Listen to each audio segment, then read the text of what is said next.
Breaking news రాష్ట్రంలోని వివిధ irrigation ప్రాజెక్టుల నిర్మాణాన్ని ప్రాధాన్యతల వారీగా చేపట్టాలని ముఖ్యమంత్రి చంద్రబాబు నాయుడు ఆదేశించారు. గత ఏడాది హంద్రీనీవా కాల్వ వెడల్పు పనులకు గడువు నిర్దేశించుకుని పూర్తి చేశామని, అలాగే పోలవరం ప్రాజెక్టు పనులను పరుగులు పెట్టించామని గుర్తు చేశారు. అదే తరహాలో 2026 ఏడాదిలో వెలిగొండ, ఉత్తరాంధ్ర ప్రాజెక్టుల నిర్మాణ పనులను పూర్తి చేయాలని సీఎం స్పష్టం చేశారు.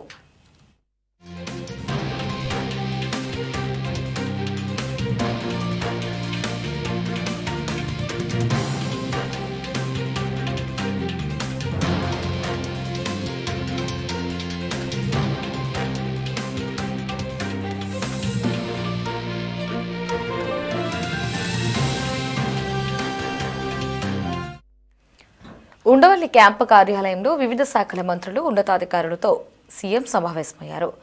రాష్ట్ర ప్రభుత్వం అమలు చేయాల్సిన కీలక ప్రాజెక్టులపై సమీక్ష నిర్వహించారు. ఇక రాయలసీమలో ఉద్యాన రంగంలోని అభివృద్ధి కార్యక్రమాలు, పూర్వోదయ పథకం, నల్లమల సాగర్ సహా ఇరిగేషన్ ప్రాజెక్టులు, వివిధ శాఖల్లో చేపట్టాల్సిన పీపీపీ ప్రాజెక్టులు, జల్ జీవన్ మిషన్ పథకం, సాస్కీ నిధుల వినియోగం వంటి అంశాలపై చర్చించారు.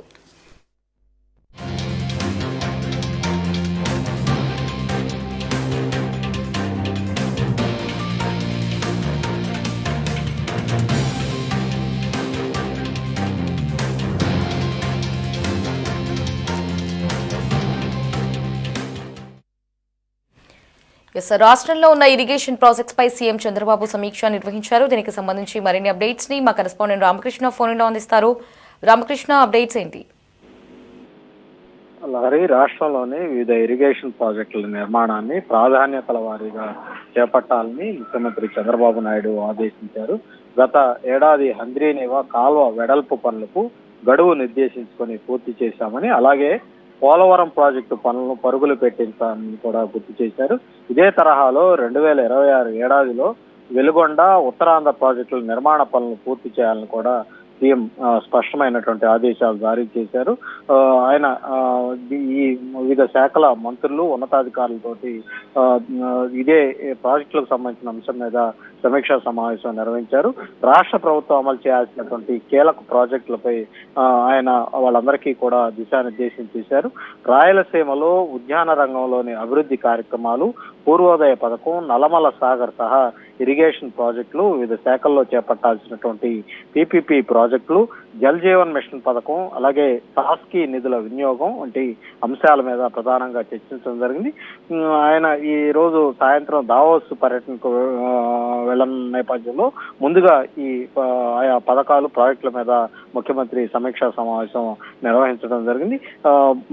ఈ దావోస్ పర్యటన నుంచి వచ్చిన తర్వాత మొత్తం సమగ్ర నివేదికలు పూర్తి స్థాయిలో తనకు అందజేయాలని కూడా మంత్రులకు, అటు ఉన్నతాధికారులకు ముఖ్యమంత్రి ఆదేశాలు జారీ చేశారు. 2026లో కీలక ప్రాజెక్టులు చేపట్టాల్సి ఉందని, ముఖ్యంగా ఈ పూర్వోదయ స్కీమ్ ద్వారా ప్రకాశం సహా రాయలసీమలోని 9 జిల్లాల్లో అభివృద్ధి చేయబోతా ఉన్నట్లుగా కూడా స్పష్టం చేశారు. ఉద్యానవన రైతులకు పెద్ద ఎత్తున ఈ పథకాల ద్వారా మేలు జరగబోతా ఉంది. పూర్వోదయ స్కీమ్ లో భాగంగా విడతల వారీగా ఉద్యాన రంగ అభివృద్ధి మీద దృష్టి సారించాలని కూడా ముఖ్యమంత్రి ఆదేశించారు. ఏడాది ఇరిగేషన్ ప్రాజెక్టుల విషయంలో ఏమాత్రం నిర్లక్ష్యం చేయకుండా అధికారులంతా కూడా చిత్తశుద్ధితో పనిచేయాలని కూడా సూచించారు. ముఖ్యంగా వెలిగొండ, ఉత్తరాంధ్ర ప్రాజెక్టులను ఈ ఏడాదిలో పూర్తి చేయాల్సి ఉందని, దానికి సంబంధించినటువంటి టార్గెట్ కూడా పెట్టుకోవాలని కూడా సూచించడం జరిగింది. నల్లమల సాగర్ విషయంలో కేంద్రంతో, అలాగే పొరుగు రాష్ట్రంతో సంప్రదింపులు జరిపి వివాదాలు లేకుండా రెండు రాష్ట్రాలు కలిసి అభివృద్ధి చెందేలా సహకరించుకోవాల్సినటువంటి అవసరం ఉందని కూడా ఈ సందర్భంగా ముఖ్యమంత్రి వ్యాఖ్యానించడం జరిగింది. తెలంగాణలో కాళేశ్వరం ప్రాజెక్టు కేంద్రం అనుమతి ఇచ్చింది.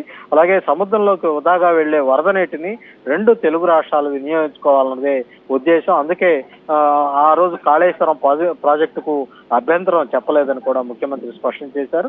వృధాగా పోయే జలాలను వాడుకునేలా రూపొందించినటువంటి ఈ నల్లమల సాగర్ ప్రాజెక్టు కేంద్రం నుంచి అనుమతులు తీసుకోవడంతో పాటు పొరుగు రాష్ట్రం కూడా అభ్యంతరం చెప్పకుండా చూసుకోవాల్సినటువంటి అవసరం ఉందని, ఈ ప్రాజెక్ట్ నిర్మాణం పూర్తయ్యాక అవసరమైన పక్షంలో తెలంగాణకు కూడా నీటినిచ్చే పరిస్థితి ఉంటుందని కూడా ఈ సందర్భంగా చంద్రబాబు చెప్పడం జరిగింది.